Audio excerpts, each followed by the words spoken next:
back. So in the studio, we have Scott Carpenter from International Shooting Supplies in Surrey, British Columbia, but also currently the president of the CCFR. How's it going, Scott? Great, Rod. Thanks. How are you? I'm doing great. It's an interesting day, is it not? It's been a very interesting day so far. Absolutely. Well, the reason why I wanted to bring you on, we've had to re-record this interview because times have changed from literally a few days ago. But I did want to bring you on to discuss in real terms, in real life terms, how these bans and all this increasing regulation, all this tomfoolery that the Liberals, the NDP, and the Bloc have been at, how it's affected your business and by extension, your family. So take a stab at that. Well, it's been a bit of a weird journey. So, I mean, the way that they've structured this is they've been introducing new bans every, I don't even know what the time frames have been. It seems like every 6 months or so, there's a new ban of some kind coming down. And so what that's done is intermittently tied up our inventory. So it starts with a percentage of your inventory, then a greater percentage and greater percentage. And eventually it just kind of grinds you down until you're sitting on so much stock that you can't sell, that your cash flow is completely squashed.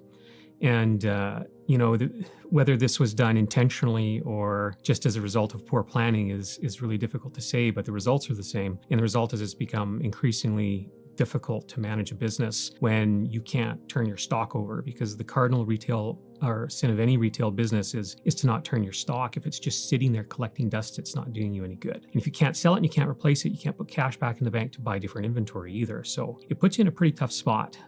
It's a lot of stress on us personally. It's certainly not been good for the industry as a whole. I know there's been a lot of businesses that have either suffered or ended up closing their doors as a result of this. I've seen it around in the southern portion of British Columbia quite a bit over the last few years. And by the grace of God, we're still here and still functioning, but it's getting difficult. So I won't lie. Yeah. Well, interestingly enough, when I do, I've done a collection of media appearances, especially during the last ban.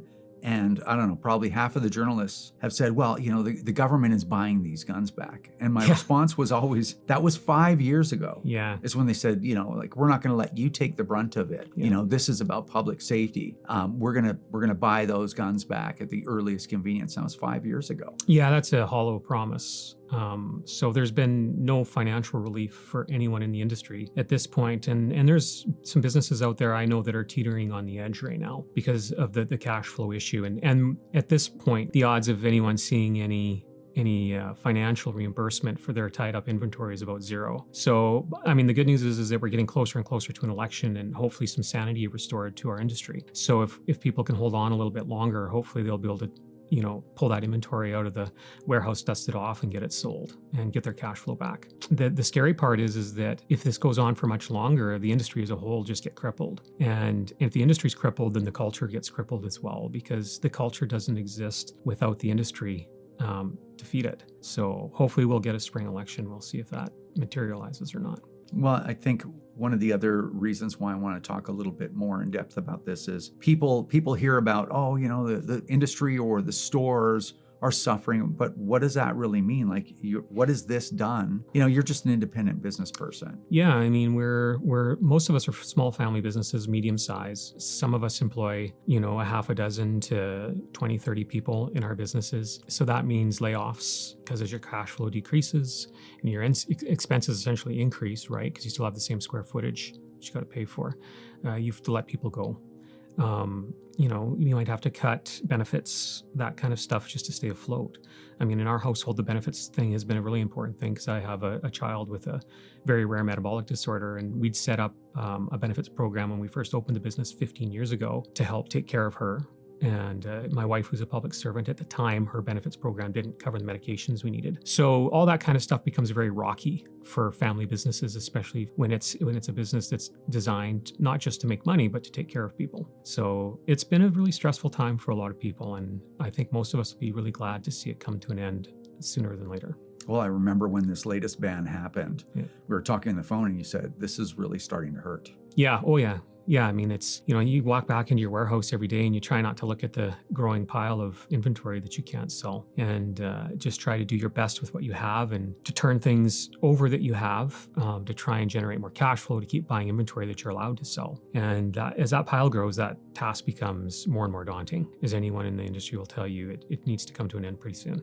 And this nonstop contraction Oh. of what is available for Yeah. you to sell based on the whim of Dominic that's- LeBlanc or Justin Trudeau or It's whoever. brutal. I mean, we just never know what day we're going to wake up and find that, another 10 or 20% of our inventory is now useless to us. There's no consistency. And the worst part is that it's not just the financial end of it. There's a legal aspect to it too, because a lot of the times they don't even tell you what they're banning. If it wasn't for people like Armalytics and whatnot, scouring the FRT and telling us what's been banned, some of us wouldn't even know, So, there's legal implications, there's financial implications. It creates a ton of stress. And like I said, I'd just be glad to have it over so that we can be treated fairly again. Well, that's the good news, Yes. right? We had a non-resignation from Justin Trudeau. Yeah, the resignation. Yeah. This is sort of like a resignation, but not really. Yeah. And now apparently a leadership race. Yeah. Parliament is prorogued. We just talked about that with Tracy Wilson. Yep. And, now Jag needs to announce that he will vote non-confidence in the spring, but anyway, we'll see. Maybe. We'll see. I think he's broken a promise or two, like basically everything he's ever said. Pretty much. Yeah. Pretty much. But we'll see what the end of March brings. Yeah, and if we end up with an election, then this whole thing starts turning around.